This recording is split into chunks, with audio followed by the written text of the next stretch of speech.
Oi, bem-vindo ao Docs e Episteme. O episódio de hoje fará uma análise da série Black Mirror sobre a perspectiva do filósofo Arthur Schopenhauer. Desligue a sua TV, o seu computador, o seu celular e olhe para a tela preta. Esse é o Black Mirror, o espelho negro, que dá nome à série mais inteligente das últimas décadas. Criada pelo britânico Charlie Brooker, está fazendo um sucesso absurdo e já está na 4ª temporada. Quando você olha para a tela escura do seu celular, você não vê somente a escuridão, você também vê o seu reflexo. Por essa razão, é absurdamente reducionista dizer que a série é sobre tecnologia. Ela é sobre muito mais. Ela é sobre você, ela é sobre nós. Ela é sobre, como diria o Milo Fernandes, sobre a inviabilidade do homem. Para o Milo Fernandes, o homem é um ser inviável. O homem está fadado ao fracasso. Não há nada que fazemos que não se volte contra nós. Nenhuma ideia é capaz de nos tornar melhores. Em resumo, o mundo é um lugar onde viver pouco se diferencia de um pesadelo. Portanto, a série é no mínimo assustadora, porque nos apresenta um futuro próximo e completamente factível, que coloca em xeque até mesmo a fé do mais devoto otimista.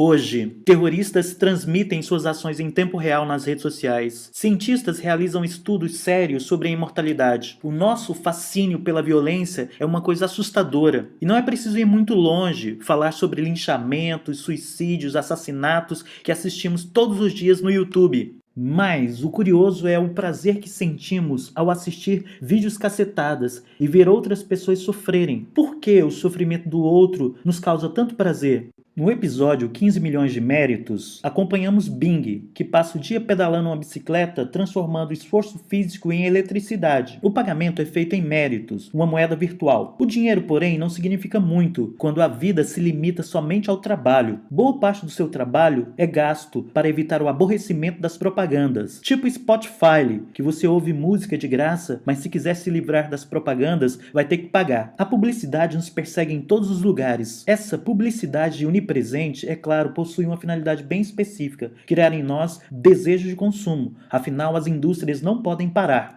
Esquecer é uma coisa muito importante para higienizar o nosso cérebro, mas agora está cada vez mais difícil esquecer, porque cada segundo da nossa vida está sendo gravado. O desenho Rei Leão nos ensina uma coisa muito importante: precisamos enterrar os nossos mortos. Para atingirmos a maturidade, precisamos constantemente exercitar o desapego, pois, como diria Belchior, o passado é uma roupa velha que não me serve mais. O sadismo nosso de cada dia. Para que matar se podemos punir o criminoso eternamente? Pelo visto, o olho por olho de Moisés nunca saiu de moda. Você nada mais é do que um fantoche político que já votou em rinocerontes, chimpanzés e em tiriricas. Por que possuímos uma sede insaciável por aprovação e buscamos essa aprovação em textões no Facebook e em selfies no Instagram? A nossa vida não é feita de likes. A vida é um jogo onde você está condenado à morte. Não importa o que você faça, tudo acabará em game over. A profecia de George Orwell se cumpriu. Em cada casa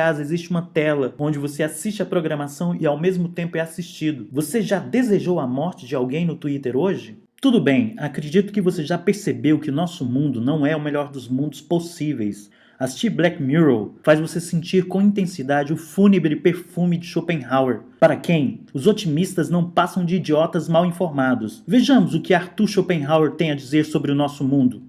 Nasceu em Denzin em 2 de fevereiro de 1788. O seu pai era um negociante habilidoso que sonhava em ver o seu filho seguir os seus passos. O jovem Schopenhauer cresceu em um ambiente de negócios. Mas quando seu pai morreu, aparentemente por suas próprias mãos, em 1805, Schopenhauer lançou-se aos estudos daquilo que realmente lhe interessava, a filosofia. A sua mãe tornou-se uma das mais populares escritoras do seu tempo, mas tinha um temperamento e um gênio muito difícil. Tiveram uma vida infeliz com o prosaico marido, e quando ele morreu, entregou-se ao amor livre. O Schopenhauer não agiu tão bem a essa mudança da mãe, e as brigas tornaram-se frequentes. Até então, resolverem morar separados. Mas a situação tornou-se ainda pior quando Goethe disse a Madame Schopenhauer que o seu filho se tornaria um homem muito famoso. A Madame Schopenhauer nunca ouvira falar de 2 gênios em uma mesma família. O nosso filósofo, cheio de amargura, informou que a posteridade a conheceria somente através dele. Um homem que não conhece o amor da mãe, ou que é pior, sofre o ódio da mãe, não tem motivos para ficar encantado com o mundo. Schopenhauer tornou-se sombrio, cínico e desconfiado. Nunca entregou o pescoço à navalha de nenhum barbeiro. Dormia com a pistola carregada ao lado da cama. Tinha horror a ruídos.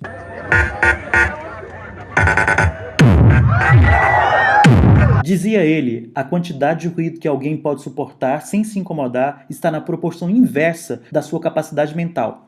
Ele possuía um sentido quase paranoico de grandeza não reconhecida, e não alcançando a fama e o sucesso, voltou-se para dentro de si mesmo e ruía sua própria alma. Após sua dissertação sobre a quadrupla raiz do princípio da razão suficiente, dedicou todo o seu tempo na construção do que seria sua obra-prima, O Mundo como Vontade e Representação. No entanto, o livro quase não atraiu atenção. O mundo estava pobre e exausto demais para ler sobre a sua pobreza e fraqueza. 16 anos após a publicação, Schopenhauer foi informado que a maior parte da edição foi vendida como papel velho. Schopenhauer prosseguiu num tom de vaidade ferida. Quanto mais um homem pertence à posteridade, em outras palavras, à humanidade em geral, tanto mais estranho ele é aos seus contemporâneos. O otimismo fica um tanto difícil nessas circunstâncias, mas finalmente foi convidado a ir para Berlim como docente. Ele de propósito escolheu para suas conferências as horas exatas em que então o poderoso Hegel dava suas aulas. Schopenhauer confiava que os estudantes encarariam a ele e a Hegel com os olhos da posteridade, mas os estudantes não podiam se antecipar tanto. Schopenhauer viu-se falando diante de cadeiras vazias e por essa razão pediu demissão. Ele tinha por companhia apenas um cachorro que ele chamava de Atma, o termo bramânico para alma no mundo, mas os fanfarrões da cidade chamavam o pequeno poodle de o jovem Schopenhauer.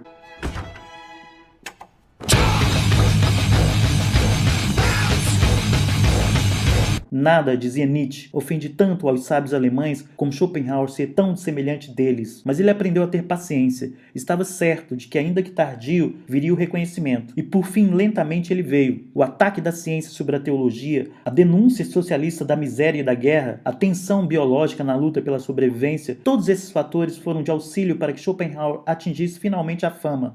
Ainda não estava velho demais para gozar essa popularidade. Em 21 de setembro de 1860, sentou-se sozinho à mesa do café. Aparentemente estava bem. Uma hora depois, a dona da casa o encontrou, ainda sentado diante da mesa, já morto. Schopenhauer sustentava que o mundo natural é um lugar selvagem, no qual as pessoas têm pouco a esperar, além da violência, da injustiça e da morte. Afirmou que a vontade é uma força universal e irracional, sem nenhum objetivo ou finalidade particular. O mundo é um fenômeno que não possui sentido ou propósito. Na verdade, está bem mais próximo de ser uma grande ilusão. Quanto à humanidade, vive em um estado lastimável. Não somos mais do que escravos dos nossos desejos, impulsionados inexoravelmente pela vontade. Schopenhauer defende que os fenômenos são dados ao sujeito por meio da sua representação. Tudo que é objeto para o sujeito é submetido ao tempo, ao espaço e à causalidade. Essas três instâncias são de função do entendimento, como foi defendido por Kant. Contudo, ao contrário de Kant, Schopenhauer defende que o ser em si pode ser conhecido. Ora, o que é o em si? O em si é a vontade. A vontade não é a razão, é claro. Ela não mede as consequências, ela não tem telos, ou seja, propósito. É um querer viver livre e cego. Portanto, ela é responsável pelo sofrimento existente no mundo. A vontade, de acordo com ele, é a causa de todo o sofrimento da espécie humana. E o sofrimento é resultado de estarmos constantemente desejando mais. O mundo como vontade não é uma metáfora. Ele defende que o mundo é realmente vontade. Não uma vontade divina ou humana. Não é a vontade de alguém. Não é algo que contém uma intenção, um direcionamento ou um propósito. O ser é uma vontade cega, sem rumo, que não pretende nada, que não possui metas. Simplesmente a vontade é uma força todo-poderosa, da qual tudo depende no mundo, ao passo que ela mesma não depende de nada, nem de ninguém, mas simplesmente existe. Aqui não temos Deus, nem alma, nem livre-arbítrio. Tudo no mundo, portanto, também na vida e no comportamento dos homens, está sujeito a uma imperiosa necessidade. O mundo fenomenal, segundo a doutrina kantiana, é criado em colaboração com o sujeito humano. O tempo, o espaço e a causalidade são produtos psicológicos. Eis aqui o horror metafísico. A vontade não é boa nem má, não contém número, nem outro produto da mente humana. Nossa mais importante experiência da vontade é a vontade de sobreviver, a vontade de viver. Em cada partícula, essa vontade de sobreviver é ativa, e é inevitável que ela entre em choque com as outras partículas e com todo o resto. Essa inescrupulosa vontade de viver à custa do resto do mundo essa luta com todo o cosmos, não revela nenhum sentido e não tem. Tudo o que acontece é resultado da ação da vontade irracional e sem objetivo. Qualquer sentido no mundo é uma ilusão. A unidade humana é a imagem do universo, é o microcosmos. Nossa consciência, a que conhecemos, é apenas espuma e não sabemos nada sobre as forças obscuras que na verdade nos dominam. O próprio Freud menciona esse ponto como o ponto em que Schopenhauer antecipa a psicanálise. Tudo isso pode ser resumido na frase, que talvez seja a frase mais triste da história da filosofia. A vida é como um pêndulo que balança da esquerda para a direita, entre a necessidade e o tédio. Isto é, ora nós sofremos por não termos o objeto desejado, estamos em necessidade, e a falta nos causa sofrimento. No outro caso, finalmente, quando alcançamos o objeto desejado, o encanto se perde e passamos a desejar outra coisa diferente do que desejávamos anteriormente. Existem duas maldições na vida. Uma é não conseguir o que se quer. A outra é conseguir o que se quer. Vejamos um exemplo. Você sonha em comprar um tênis. Você vai à loja e parcela o mesmo em vários meses. Leva o tênis para casa. O retira da caixa. Sente o seu maravilhoso cheiro de novo. Isso te proporciona muita alegria. No outro dia, você vai com um tênis novo para a escola, na expectativa de que todos percebam como você está bonito com o seu tênis novo. Mas toda a satisfação de usar um tênis novo só dura a primeira vez que você o calça. No outro dia, ele já faz parte da sua rotina. Você já não o deseja mais. Logo passará a desejar uma outra coisa. Minimizamos a importância daquilo que possuímos